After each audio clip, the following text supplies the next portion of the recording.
మీరు చేయవలసిందల్లా ఒకటే, ఈ పంపులు వెంటనే ఆన్ చేయండి.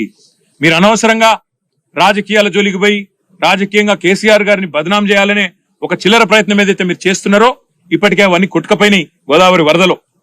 ఇవాళ మీరు ఏమైతే అడ్డమైన మాటలు మాట్లాడినరో అవన్నీ తప్పుడు ప్రచారాలని చెప్పి ప్రజలకు అర్థమైపోయింది. అందుకే మేము అనేది, మీరు చేస్తారా పంప్ హౌస్ చాలు చేస్తారా చెయ్యరా తేల్చి చెప్పండి. మీకు అసెంబ్లీ సమావేశాలు ముగిసేదాకా ఈ ప్రభుత్వానికి మేము గడువు ఇస్తున్నాం. ఆగస్టు 2కు అసెంబ్లీ సమావేశాలు ముగుస్తా ఉన్నాయి.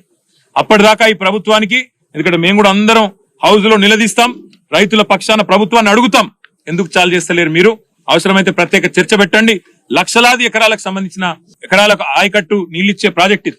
అట్లాంటి ప్రాజెక్టును మీరు ఎందుకు ఈ రకంగా రాజకీయ కక్షతో ఎండబెడుతున్నారు, రైతులను ఎందుకు ఇబ్బంది పెడుతున్నారు, ప్రజలను ఎందుకు హింసిస్తున్నారని తప్పకుండా అసెంబ్లీలో నిలదీస్తాం.